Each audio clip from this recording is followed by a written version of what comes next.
नमस्कार मित्रों, मैं डॉक्टर शिवदत्त शर्मा जयपुर राजस्थान से कवि के साथ कॉफ़ी के पटल पर आज हम बात करेंगे कलयुग के आगमन की। जब कलयुग ने धरती पर प्रवेश किया, सतयुग त्रेता द्वापर के समाप्त होने के बाद में जब कलयुग का प्रारंभ हुआ, महाभारत का युद्ध समाप्त हुआ, कृष्ण जी ने भी समाधि ले ली, पांडवों के वंश में परीक्षित उस समय हस्तिनापुर के राजा थे। वे दिग्विजय करके एक रोज जब अपने नगर से बाहर जा रहे थे तो उन्होंने देखा कि एक शूद्र गाय को और बैल को डंडे से पीट रहा है। जबकि उस युग में गाय को और बैल को पीटना पाप कहा जाता था। ऋचा सिन्हा जी हमारे साथ जुड़ी हैं। आपका बहुत बहुत स्वागत है ऋचा जी, बहुत बहुत आभार आपका। तो उस समय गाय को पीटना, बैल को पीटना पाप समझा जाता था, पाप हुआ करता था। तो राजा परीक्षित ने जब उस शूद्र से पूछा कि तुम क्यों इसे पीट रहे हो, तो शूद्र तो कुछ कह नहीं सका, लेकिन बैल ने कहा कि महाराज, मेरे 3 पैर गायब हो चुके हैं, एक पैर मेरा बचा है और मैं अब किसी काम का नहीं रहा, इसलिए ये शूद्र मुझे पीट रहा है। गाय ने कहा कि महाराज, अब कलयुग आने वाला है। तेजस्विनी जी सुधा हमारे साथ जुड़ी हैं, आपका बहुत बहुत अभिनंदन है, बहुत बहुत स्वागत है। तो गाय ने कहा कि हे राजन, अब कलयुग का प्रारंभ होने वाला है और अब इस कलयुग में गाय और ब्राह्मण की बहुत बुरी दशा होने वाली है, इसलिए मैं कमज़ोर हो गई हूँ और ये शूद्र मुझे पीट रहा है। तो राजा परीक्षित ने उस बैल से कहा कि तू कलयुग है, तेरा एक पैर बाकी बचा है, तू क्या चाहता है? मैं तुझे अपने राज्य में नहीं रहने दूंगा। तो कलयुग बैल के रूप से कलयुग के रूप में आ गया और कहने लगा, महाराज, जिस तरह सतयुग आया था, त्रेता आया था, द्वापर आया था, उस तरह मेरा भी आना निश्चित है। मैं आऊँगा तो अवश्य ही। हाँ, आप मुझे ये कह सकते हैं, मैं आपसे एक प्रार्थना कर सकता हूँ कि मैं सारे संसार में व्याप्त न होकर के आप मुझे कुछ स्थान ऐसे बता दीजिए जिन स्थानों पर मैं रह सकूं। तो राजा ने कहा, ठीक है, जब तुझे आना ही है तो मैं तुझे कुछ स्थान बता देता हूँ जिन स्थानों पर तू आराम से रह सकता है। कलयुग हाथ जोड़कर खड़ा हो गया और कहने लगा, हे धर्मात्मन राजन, आप शीघ्र से शीघ्र मुझे वो स्थान बताइए। तो राजा ने कहा कि हे कलयुग, तो पहला स्थान तेरा वो होगा जहाँ जुआ खेल करके धन एकत्रित जिस घर में हो रहा हो, उस घर में तो अपना स्थान बना ले। जिस घर में अन्याय से पैसा कमाया गया हो, उस घर में तू अपना स्थान बना ले। जिस घर में जानबूझ करके जीवों की हत्या होती हो, उस घर में तू अपना वास बना ले। जिस घर में पर स्त्री गमन होता हो, उस घर में तू अपना वास बना ले। जिस घर में असत्य बोला जाता हो, देवताओं की पूजन ना होती हो, उस घर में तू अपना वास बना ले। मित्रों, किसी ने हमसे पूछा कि जिस घर में जानबूझ करके जीवों की हत्या होती हो, तो जीवों की हत्या तो हम मच्छर खटमल जीवों को भी खुद ही मारते हैं, तो क्या हम भी हिंसक हो गए? तो मैंने कहा हाँ, ये सभी उस समय तो अपने से बदला नहीं ले सकते, क्योंकि असहाय होते हैं, लेकिन वे ही जिन्हें हमने मारा है, जिनकी हत्या हमने की है, वे किसी न किसी जन्म में किसी न किसी प्रकार से अपना बदला लेने के लिए हमारे समक्ष आते हैं और अपना बदला लेते हैं। तो मित्रों, जहाँ तक हो सके अहिंसक ही रहना चाहिए, हिंसक नहीं होना चाहिए। तो कलयुग ने कहा कि महाराज, आपने मुझे इतना स्थान बताया, लेकिन ये सभी स्थान जो हैं वो गंदे स्थान हैं।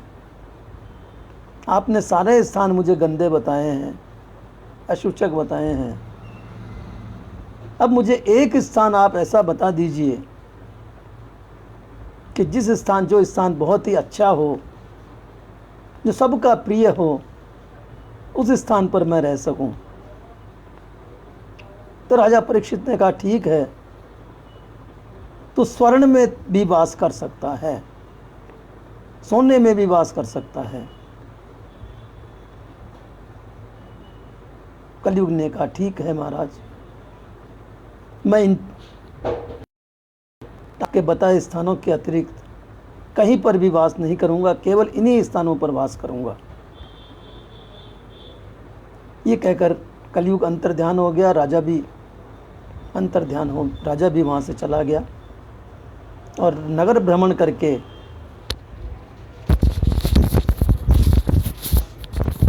जब कलयुग वहाँ से जाने लगा, तो उसने परीक्षित के चरण छुए।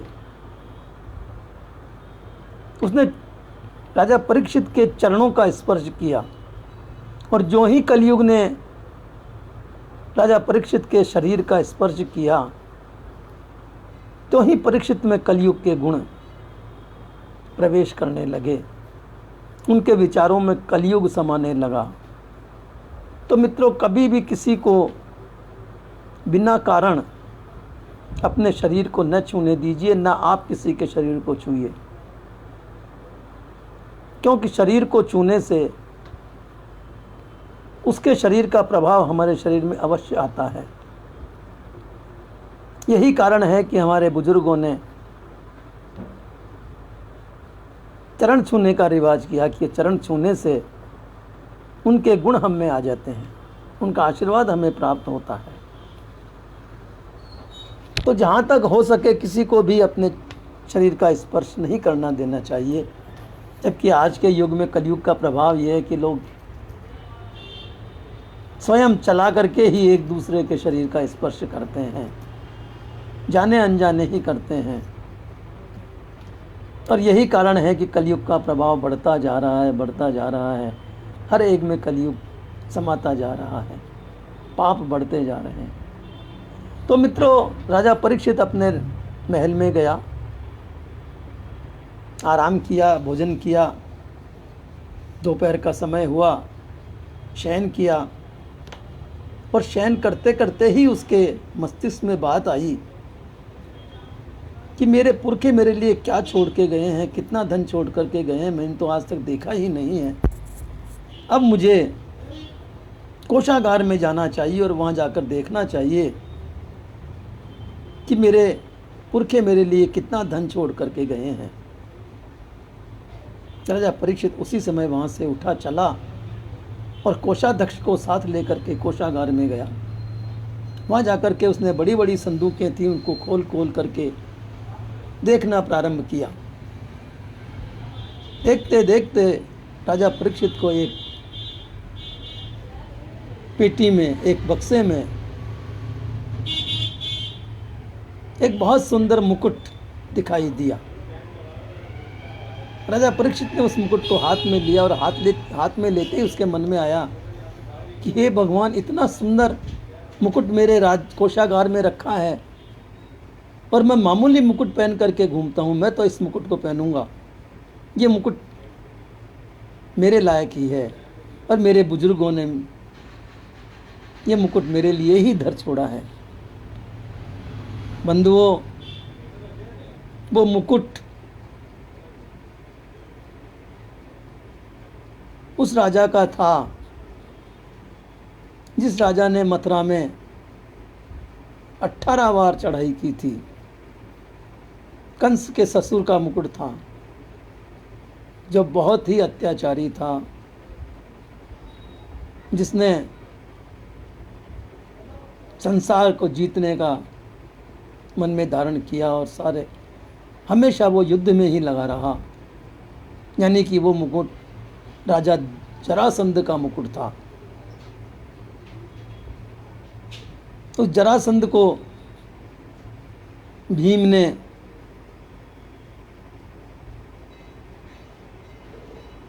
अपनी शक्ति से और कृष्ण के संकेत से शरीर को 2 भागों में विच्छेद कर दिया था, क्योंकि जरासंध का सारा शरीर वज्र का था। केवल 2 जांघों के बीच में ही ऐसे जगह थी जो कि वज्र की नहीं थी, पाषाण की नहीं थी। और कृष्ण जी ने भीम को यही संकेत किया और संकेत को समझ करके भीम ने एक पांव पर अपने पांव रखे और दूसरे पांव को पकड़ करके जरासंध को चीर दिया, 2 टुकड़े कर दिए। एक टुकड़ा इधर फेंक दिया, एक टुकड़ा उस दिशा में फेंक दिया, क्योंकि जरासंध को यह भी वरदान मिला हुआ था कि यदि तेरे शरीर के टुकड़े एक ही जगह पड़ेंगे तो वो पुनः जीवित हो जाएगा, पुनः वो टुकड़े जोड़ दिए जाएंगे। लेकिन कृष्ण जी ने भी वो संकेत किया, उस तिनके को चीर करके एक तिनका इधर फेंका, एक तिनका इधर फेंका। तो भीम समझ गया, उसने भी जरासंध के दोनों शरीर के दोनों हिस्से विपरीत दिशाओं में फेंके और वो मुकुट जो जरासंध ने धारण कर रखा था वो भीम लेकर के आया और धर्मराज ने उस मुकुट को कोषागार में रख दिया था। किसी ने भी धारण नहीं किया था, क्योंकि उसमें पाप समाया हुआ था। पता नहीं कितने राजाओं का रक्त उसमें समाया हुआ था। पर देखिए कलयुग का प्रभाव, कलयुग ने राजा परीक्षित के पांव छुए, कलयुग का प्रभाव राजा परीक्षित में समाया और राजा परीक्षित ने वो मुकुट कोषागार से निकलवाया और धारण करना शुरू कर दिया। अब जो ही राजा ने जरासंध का मुकुट धारण किया, उसके मन में वही पाप समा गया, वही जरासंध के विचार उसके मन में आने लगे, बुरी बुरी कल्पनाएं आने लगी, गलत गलत विचार समाने लगे। तो मित्रों, एक दिन राजा परीक्षित शिकार खेलने के लिए जंगल में गए। प्रातः से उनमें कोई शिकार नहीं मिली, दोपहर हो गई और राजा भूख प्यास में तड़पने लगे। अपनी सेना से, अपने मंत्रियों से भी बिछुड़ गए थे। वे जंगल में विचरते विचरते विचरते विचरते और एक ऋषि की कुटिया में गए। वे ऋषि ब्रह्म ध्यान में मस्त थे, समाधि में विलीन, समाधि लगा रखी थी उन्होंने। राजा ने अभिमान से जोर से कहा, रे साधु महाराज, संत महाराज, मैं भूख प्यास से तड़प रहा हूँ, मुझे जल पिलाइए, मुझे मेरे भोजन का इंतजाम करिए, मैं यहाँ का राजा हूँ। लेकिन महात्मा तो समाधि में बैठे थे। उन्होंने राजा परीक्षित की कोई बात, कोई आवाज़ नहीं सुनी, कोई बात नहीं सुनी। राजा को बड़ा क्रोध आया कि साधु ने मेरा अपमान किया है, मेरी बात सुनकर भी इसने आंखें बंद कर ली और अभिमान से मेरी बात नहीं सुन रहा है। बड़ा क्रोध आया। क्रोध आते ही कलयुग ने जो है एक सर्प का रूप धारण किया और राजा के पास आया। राजा ने उस सर्प को अपने बाण से मारा, तीर से मारा, मार करके उसे अपने धनुष से उठा करके उस महात्मा के गले में हार की तरह पहना दिया। अब देखिए मित्रों, कलयुग काल जो सर्प के रूप में आया, राजा ने महात्मा को पहनाया और वहां से चल दिया। उधर कुछ और ऋषि पुत्रों को जब ज्ञात हुआ तो उन्होंने उस संत के पुत्र को जाकर के, जो गंगा किनारे क्रीड़ा कर रहा था, उसे कहा कि तुम्हारे पिता को राजा परीक्षित ने इस तरह से मरे हुए सर्प का कंठा बना करके गले में पहना दिया है।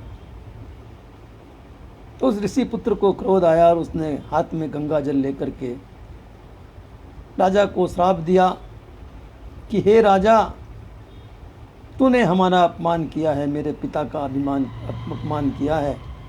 मैं तुझे श्राप देता हूँ कि आज से 7वें दिन तुझे तक्षत नाम का सर्प आकर के डसेगा और तेरी उसी दिन मृत्यु हो जाएगी।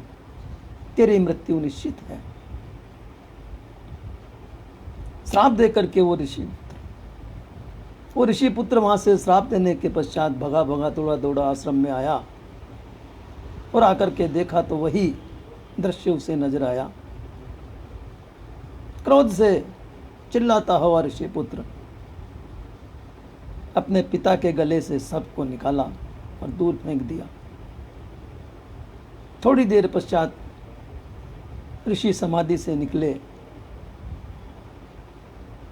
तो उनके पुत्र ने उन्हें सारी बात बताई। तो ऋषि ने कहा, रे पुत्र, तूने बहुत अन्याय कर दिया। हमारे देश का राजा बहुत धर्मात्मा राजा है। उसके राज्य में सिंह और गाय एक ही घाट पर पानी पीते हैं। पाप नाम की कोई कार्य यहाँ नहीं होता है, भ्रष्टाचार यहाँ नहीं है, पर स्त्री गमन यहाँ नहीं है। तूने ये क्या किया? लेकिन क्योंकि ऋषि पुत्र का श्राप था इसलिए कार्यान्वित तो होना ही था। ऋषि उसी समय वहां से चले और चल करके राजा परीक्षित के दरबार में पहुंचे और राजा परीक्षित को सारी बात बताई। राजा परीक्षित ने अपने महल में आकर के जो ही मुकुट को उतारा तो उन्हें ख्याल आया कि अरे मैंने ये क्या कर दिया, क्योंकि वो तो सारा काम, सारा दोष, सारी कार्यवाही मुकुट के कारण ही हो रही थी। कलयुग जो सिर पर बैठा था, जरासंध के पापों का जो भार परीक्षित ने अपने मस्तक पर ले रखा था, उसी कारण ये सारे खोटे कार्य हो रहे थे। तो ऋषि ने परीक्षित को सारी बात सुनाई और कहा कि हमारे साथ त्रिपाठी जी जुड़े हैं, आपका बहुत बहुत स्वागत है उमाकांत जी, बहुत बहुत आभार आपका। तो महर्षि ने राजा परीक्षित को कहा कि हे परीक्षित, हे राजा, तुम बहुत अच्छे राजा हो, लेकिन तुमने ये क्या किया जो तुमने मरा हुआ सांप मेरे गले में डाल दिया और मेरे पुत्र ने तुम्हें श्राप दे दिया कि आने वाले 7 दिनों में 7वें दिन तुम्हें तक्षक नाग डसेगा और ये श्राप कभी अब व्यर्थ नहीं जाता है। इसलिए हे राजन, जहाँ तक हो सके तुम अपने मोक्ष की कामना के लिए कुछ कार्य करो। ये कह करके वो ऋषि अपने आश्रम में चले गए। राजा ने बड़े बड़े ऋषियों को बुलाया, पंडितों को बुलाया। व्यास जी आए। कहते हैं कि वहाँ 88,000 ऋषि आ गए। तभी शुकदेव जी वहाँ आए, पर उन्होंने कहा कि हे राजन, मैं तुम्हें मोक्ष दिलाऊंगा, अवश्य तुम्हें मोक्ष दिलाऊंगा। व्यास जी ने कहा कैसे दिलाओगे? तो उसने कहा व्यास जी, आपकी लिखी हुई श्रीमद् भागवत की कथा मैंने सुनाऊंगा, क्योंकि सुखदेव जी ने गर्भ में ही श्रीमद् भागवत की कथा सुन ली थी, इसलिए उन्हें ज्ञान था। और तभी से सारे ऋषि सुखदेव जी को ऋषि कहने लगे थे और उन्हें मान्यता दी थी। तो सुखदेव जी ने 7 दिन में श्रीमद् भागवत की कथा राजा परीक्षित को सुनाई। 7वें दिन तक्षक नाग आया, राजा परीक्षित को डसा और राजा परीक्षित के लिए स्वर्ग से विमान आया, वैकुंठ से विमान आया और राजा परीक्षित उस विमान में बैठ करके सीधे वैकुंठ को गए। तो ये थी कलयुग के प्रवेश की कथा, चर्चा। कल हम फिर नई चर्चा के साथ उपस्थित होंगे। तब तक के लिए आज्ञा। जय सिया राम, जय हनुमान, शुभ रात्रि।